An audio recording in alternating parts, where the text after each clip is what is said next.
सहकारिता समितियों की चुनाव प्रक्रिया में धांधली को लेकर किसानों का आरोप। प्रशासन पर जनता का भरोसा होता है कि निष्पक्ष चुनाव कराएगी, लेकिन अगर जनता ही किसी पर धांधली का आरोप लगाए तो गंभीर मामला है, और अगर नेता सत्ता पक्ष का हो तो सवाल के घेरे में सरकार भी आ जाती है।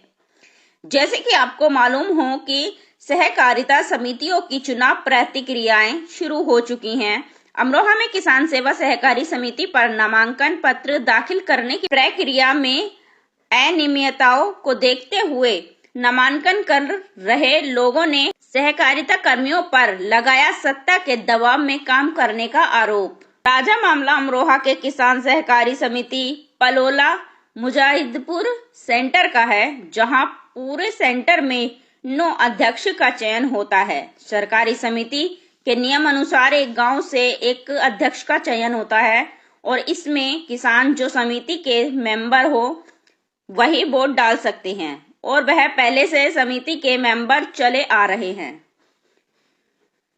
परंतु मेंबर बनकर वोट डालने का अधिकार नहीं दिया जाता है। ये नियम विरुद्ध है। मामला सत्ता से जुड़े नेता मदन वर्मा के पुत्र पारस को लेकर है। किसानों का आरोप है कि मदन वर्मा ने राजनीतिक दबाव बनाकर अपने पुत्र पारस का वोट पलोला गांव से बनवा दिया है, जबकि पारस का नाम पतई खालसा की लिस्ट में भी है। किसानों का आरोप है कि मदन वर्मा पहले भी बिना जमीन के ही किसान सहकारी समिति के मेंबर बन कर समिति के अध्यक्ष पद पर रहे हैं। अब उनका कार्यकाल खत्म हो गया है और मदन वर्मा पद हथियाना चाहते हैं, इसीलिए उन्होंने नियम विरुद्ध अपने पुत्र पारस का वोट पलोला गांव से बनवा दिया है। वह सीट भी बीसी में है। गांव में कोई बीसी नहीं रहता है। नियम अनुसार ये सीट खाली रह गई है या बदली जाए, लेकिन आरोप है कि मदन वर्मा ने अधिकारियों पर दबाव बनाकर अपने पुत्र पारस का वोट पलोला गांव की लिस्ट में चढ़वा दिया है। आपको मालूम हो कि जिले की 45 सहकारी समितियों पर सदस्यों के चुनाव के लिए नामांकन पत्र दाखिल कराए गए हैं। 27 समितियों पर 430 उम्मीदवारों ने पर्चा दाखिल किया, जबकि 18 निर्विरोध की स्थिति बनी हुई है। बुधवार को नामांकन पत्रों की जांच कराई जाएगी। इसके बाद 16 मार्च को नाम वापसी होंगे। जिले की 45 सहकारी समितियों में प्रबंध कमेटी सदस्यों के 405 पदों पर चुनाव होना है।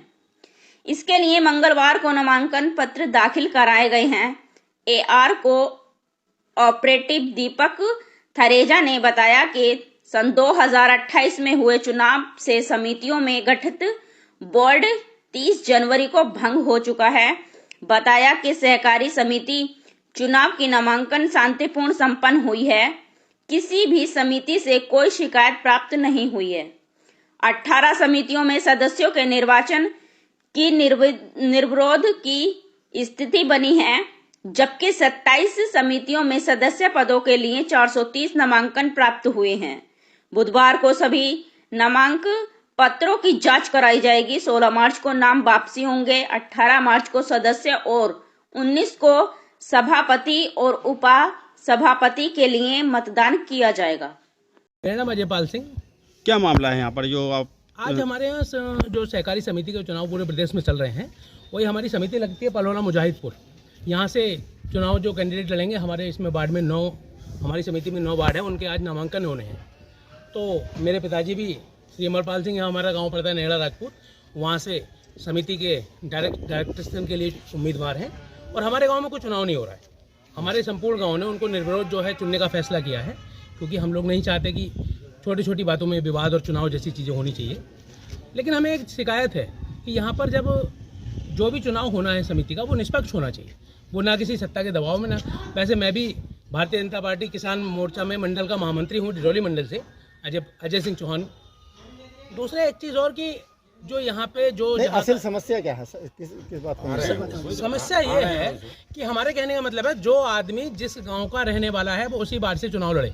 ऐसा ना हो कि सत्ता के दबाव में हम जो है किसी और गांव से अपना केवल सभापति की कुर्सी हथियाने के लिए हम किसी दूसरे गांव से अपना नामांकन करा के और वहां से हम अपना जो है वोट बनवा के यहाँ पे चुनाव लड़ें, ताकि हमें सभापति का पद मिल जाए। ऐसा हो रहा है।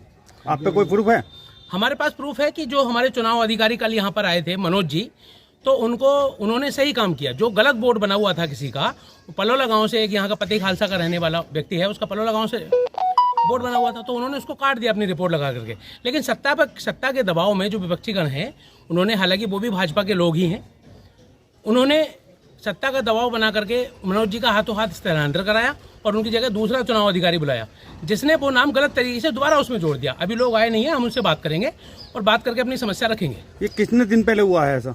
ये हमें दरअसल में जब अनंतिम सूची लगती है, अनंतिम, इसकी 2 सूचियां लगती हैं, अनंतिम और अंतिम। अंतिम सूची कल लगी, तो इसका हमें पता चला अनंतिम सूची में, तो परसों उसकी आपत्ति लगाने का दिन था। हमने आपत्ति भी लगाई वहाँ पे लोगों ने, हमने नहीं, जो क्षेत्र के लोग हैं उन्होंने। कौन सी तारीख थी? तारीख थी वहाँ पे 12 तारीख को यहाँ पे आपत्ति लगी, 13 को उनका निस्तारण था और कल 14 तारीख को फाइनल लिस्ट यहाँ पे लगनी थी। तो जब फाइनल लिस्ट लगी तब हमें उसमें पता चला। हमने उसका विरोध भी किया, लेकिन जो सही ईमानदारी से काम करने वाले थे मनोज जी, उनका स्थानांतरण करा करके, और जो दूसरे यहाँ पे चुनाव अधिकारी बुलाए गए, उन्होंने सत्ता के दबाव में कहिए या किसी भी तरह से जो भी उनका लोग लालच रहा हो, उन्होंने उनका नाम गलत तरीके से उसमें ऐड कर दिया। यहाँ से कितने लोग खड़े हो रहे हैं? यहाँ पति खालसा से 2 लोग हैं टोटल? जी। ऐसे में दरअसल में पति खालसा जो है 25 है टोटल लोगों का, मतलब 9 वार्डों से। ऐसा होता है कि एक गांव से, अगर जैसे मेरे गांव से निर्विरोध चुनाव है, तो हम लोग वहां से अकेले कैंडिडेट आएंगे, और वहां जहां पे चुनाव है वहां से एक ही गांव से 2 होते हैं, 3 भी हो सकते हैं, क्योंकि लोकतंत्र है, सबको चुनाव लड़ने का अधिकार है। तो हमारे कहने का मतलब ये, मीडिया बंधुओं से भी और सरकार से भी और शासन से भी, कि जो भी चुनाव हो रहा है समिति का, वो बिल्कुल निष्पक्ष होना चाहिए। अरे भाई, चुनाव का मतलब है जिसको ज्यादा वोट मिलेंगे वो जीतेगा। तो हमारा कहने का मतलब ये, ईमानदारी से चुनाव होना चाहिए, बिल्कुल किसी तरह का कोई विवाद ना हो। और हम बहुत शांति प्रिय लोग हैं, ना हम किसी झगड़ा फसाद चाहते हैं, हमें पसंद ही नहीं है, क्योंकि हम सरकार के साथ हैं, हम भी भाजपा के लोग हैं। ठीक है, धन्यवाद पत्रकार बंधु। क्या नाम है? इंद्रेश कुमार नाम है। कहाँ से? पतई खालसा रहने वाला हूँ। इस समय सरकार की ओर से यहाँ चुनाव सहकारी समिति के चुनाव हो रहे हैं। मैं कैंडिडेट हूँ अनुसूचित जाति से। हमारे गांव में, हमारे वार्ड में 9 डायरेक्टर बनते हैं पलोला सोसाइटी के। उसमें से मेरा गांव पतई खालसा, मैं एससी जाति से ताल्लुक रखता हूँ और मैं जो हूँ अपना इलेक्शन लड़ रहा हूँ। हमारे गांव में पूरा मामला क्या है? पूरा मामला ये है, विवाद साहब मदन कुमार वर्मा है, जो पहले सभापति रह चुका है। उसका गांव का नाम पतई खालसा है और पतई खालसा में उसका वोट है। उसने अपनी सत्ता के दबाव में आन करके अपने लड़के का नाम पारस वर्मा, यहाँ पे पतई खालसा का रहने वाला है, उसी का आधार कार्ड पतई खालसा का, उन्हें डुप्लीकेट तरीके से मदन कुमार वर्मा ने पलोला गाँव में अपने लड़के का नाम ऐड करा दिया, क्योंकि वहाँ पे BC की सीट है। हमने विरोध किया, विरोध में हमारे अधिकारी थे मनोज कुमार जी, उनका स्थानांतरण कर दिया। दूसरा यहाँ पे आया निर्वाचन अधिकारी, उन्होंने उसके सत्ता के दबाव में आन करके उसका नाम ऐड तरीके से, उसका आधार कार्ड हुआ पलोला का बनवा कर, जो कि निषेध है। आपने इस चीज पर ऑप्शन उठाया था? जी, हमने उठाया, हमने सारी लिखित के दी, हमारे पास सारे सबूत हैं। आपत्ति दर्ज कराई, उसका नाम कटवा दिया। लेकिन कल आन करके उन लोगों ने, जो हमारे चुनाव अधिकारी हटा दिए गए मनोज जी, दूसरा अधिकारी आया, उन्होंने जबरदस्ती से उसका नाम ऐड कर दिया।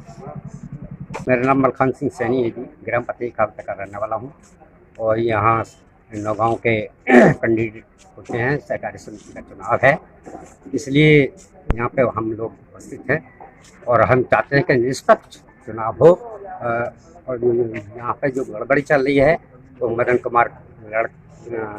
कुमार वर्मा और पार्टी का कार्यकर्ता है, अध्यक्ष रहा पहले भी इस समिति का, अब कोई चुनाव हो रहा है तो इन्होंने अपने लड़के का नाम पलोला समिति में दर्ज करा दिया, आधार कार्ड यहाँ भी और यहाँ भी इस लिस्ट में इनका नाम दर्ज है।